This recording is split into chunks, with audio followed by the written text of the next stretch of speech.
সুপ্রিয় দর্শক, আপনারা দেখছেন এসপিএন বাংলা টিভি। দেখুন ও সাবস্ক্রাইব করুন এসপিএন বাংলা টিভি, দেশ ও মানুষের কথা।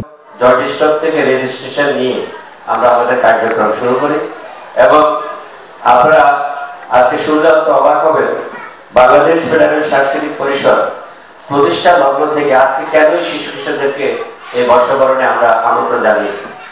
আমরা সকলেই জানি যে বাংলাদেশ টেলিভিশন নতুন কুড়ি নামে একটি অনুষ্ঠান আয়োজন করত।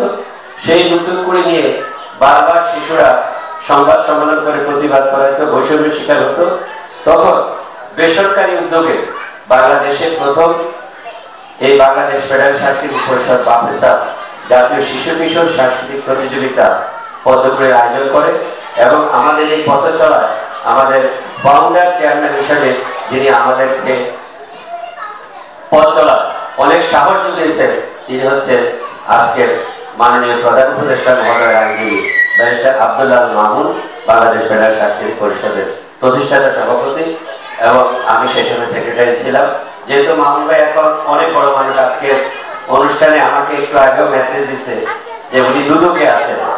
প্রধান উপদেষ্টা মহোদয়ের একটা নির্দেশনায় যে আমি কয়টা গাইডে ঠিক নেই, তবে আমি চেষ্টা করবো আপনার জন্য। উনি এখন অনেক ব্যস্ত হয়ে পড়ছেন, আসতে পারে, কিন্তু উনি আমাদের একেবারে আন্তরিক ঘরের মানুষ।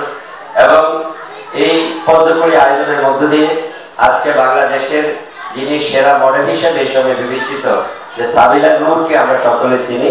সাবিলা নূর কিন্তু এই শিশুদের মতো আমাদের কাছে ষষ্ঠ শ্রেণীর ছাত্রী হিসেবে বাপের সাথে আয়োজনে একজন নৃত্যশিল্পী হিসেবে আবির্ভাব ঘটে। এবং আজকে আপনারা এনটিভি খুললে যাকে প্রাইম নিউজ করে পড়তে দেখে রাইসুল হক চৌধুরী ক্লাস 8-এর একজন ছাত্র হিসেবে এই বাপের সাথে আয়োজনের সমৃদ্ধতার মধ্য দিয়ে এই গণমাধ্যমে তার আবির্ভাব ঘটে। আমাদের এই সময়ের সবচেয়ে জনপ্রিয় ফোক শিল্পী যে অঙ্কন চাঁপাই নবাবগঞ্জের একটি মেয়ে, তার বাবা একজন তবলা বাদক। সেই চাঁপাই নবাবগঞ্জ থেকে সমগ্র বাংলাদেশকে 11টি নদী অঞ্চলে ভাগ করে আমরা এক একটি অঞ্চলের নাম একটি নদীর নাম দিয়ে আমাদের রাজশাহী ছিল আমাদের পদ্মা অঞ্চল, যে অঙ্কন ছিল আমাদের পদ্মা অঞ্চলের একজন প্রতিযোগী। আমাদের ঢাকাকে আমরা রেখেছিলাম বুড়িগঙ্গা অঞ্চল, আমাদের চট্টগ্রাম ছিল আমাদের কর্ণফুলী অঞ্চল। এভাবে সমগ্র বাংলাদেশকে আমরা মহান মুক্তিযুদ্ধের ন্যায় 11টি সেক্টরে ভাগ করে এক একটি নদী অঞ্চলে বিভক্ত করে আমরা সারা বাংলাদেশের সেই আনাচে কানাচে লুকিয়ে থাকা শিশু কিশোরদের প্রতিভা অন্বেষণে সর্বদা সচেষ্ট ছিলাম। কারণ আমরা বিশ্বাস করি আমাদের জাতীয় জীবনধারা যমুনা এবং গঙ্গা নদীর ন্যায় দুই ধারায় বিভক্ত। আজকের একজন আলোচকও বলেছে, একটি হচ্ছে স্বার্থ রক্ষার দিক, আজকে অতিরিক্ত সচিব মহোদয় বলেছেন, আরেকটি হচ্ছে মনন চর্চার দিক।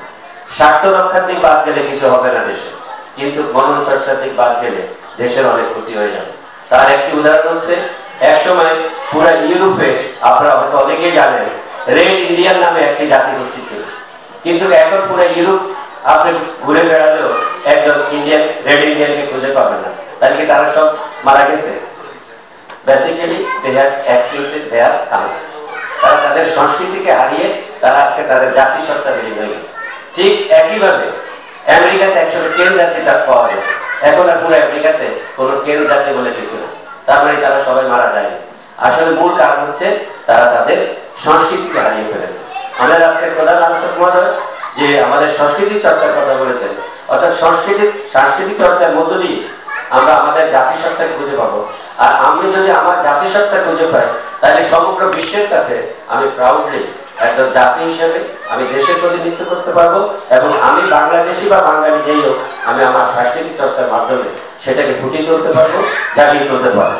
এই জন্যই এবং এই আজকে যারা শিশু কিশোর, আমরা তো জানি যে এরাই হচ্ছে আগামী ভবিষ্যতের কথা বলার আর অপেক্ষা রাখে না।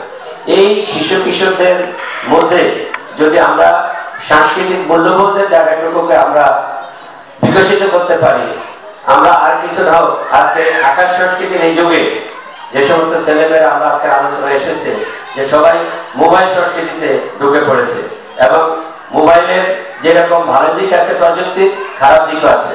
তো কয়জন আছে ভালো দিক গ্রহণ করে, অনেকে খারাপ দিক গ্রহণ করে অনেক ধরনের অঘটন ঘটছে আজকের এই প্রযুক্তির কারণে। সুতরাং এই শিশু কিশোরদের পড়াশোনার পাশাপাশি ধর্মীয় মূল্যবোধ, মনন বিকাশ, সাংস্কৃতিক চর্চা। আজকাল আমরা এই খুদে বার্তা লিখে আর লিখলে আমার চলে আসে, আমরা অনেকে এখন স্পেলিংও ভুলে গেছি, আর কইলে আমার চলে আসে, আমার বানান কলকাতা বানান কি, এগুলো থেকে সরে পড়েছে। এই জন্য আমরা আগামী দিনের ভবিষ্যৎ এই শিশু কিশোরদেরকে আবারও আমরা প্রতিভা বিকাশ অন্বেষণমূলক অনুষ্ঠান আবার শুরু করব। আমরা আজকে এখানে দার্শনিকভাবে বলতে পারি, অপ্রিয় হলেও আপনাদের অবগতির জন্য বলি, আমাদেরকে দলীয় ট্যাগ লাগিয়ে, যেহেতু 2003 সালে বাফেসার প্রতিষ্ঠিত এবং পদ্মপুরে আয়োজনের মধ্য দিয়ে সারা বাংলাদেশের আনাচে কানাচে পদ্মপুরে ছড়িয়ে পড়েছিল, সেই জন্যে আমাদের যে বিগত ফ্যাসিস্ট সরকার আমাদেরকে দলীয় ট্যাগ দিয়ে আমরা কিন্তু পুরো এই 15 ইয়ার্স আমরা এই অনুষ্ঠানটি এত জনপ্রিয় শিশুদের এটি টেলিভিশনে প্রচার করতো, চ্যানেল 1-এ প্রচারিত হয়েছে, একাডেমি টেলিভিশনে প্রচারিত হয়েছে, বৈশাখী টেলিভিশনে প্রচারিত হয়েছে। এই অনুষ্ঠানটি আমরা করতে পারি, দীর্ঘদিন বন্ধ ছিল। তো সেই জন্যই আমাকে আমাদের আজকে প্রধান আলোচনা বলছে, বাফেসার থেকে কি একটা অনুষ্ঠান কম করে? আমি কই না, কম নয়। কোথায় যে কম ছিল সেটা আমরা আবার শুরু করেছি, আমরা আবার জেগে উঠেছি। এটা আমাদের সম্পূর্ণ একটা রেজিস্টার্ড অর্গানাইজেশন। সুতরাং আমরা আবার শিশুদের কোনো দল নেই, শিশুর আবার দল কি, শিশু বেড়ে উঠবে তার আপন মহিমা। আমরা শিশুদেরকে কোনো দলীয় ব্যানারে আবৃত করতে চাই না। আমরা রাজনৈতিকভাবে বলতে চাই, বাংলাদেশ ফেডারেল সাংস্কৃতিক পরিষদ দেশের সংস্কৃতি বিনির্মাণে একটি সংগ্রাম মুখর পথ চলার একটি সংগঠন, এবং বিশেষ করে আগামী বাংলাদেশ বিনির্মাণে, দেশের সংস্কৃতি বিনির্মাণে দেশপ্রেমে উদ্বুদ্ধ করে আগামী প্রজন্মকে আমরা তৃণমূল পর্যায় থেকে খুঁজে আনার জন্য আবার এই দেশে জন্ম নিবে সাবিনা নুর, বেবিনা সিংয়ের মতো এরকম প্রতিযোগিতা শিল্পী। তারা শুধু পড়াশোনার পাশাপাশি তারা সাংস্কৃতিক চর্চার মাধ্যমে তাদের জাতিসত্তা তুলে ধরবে।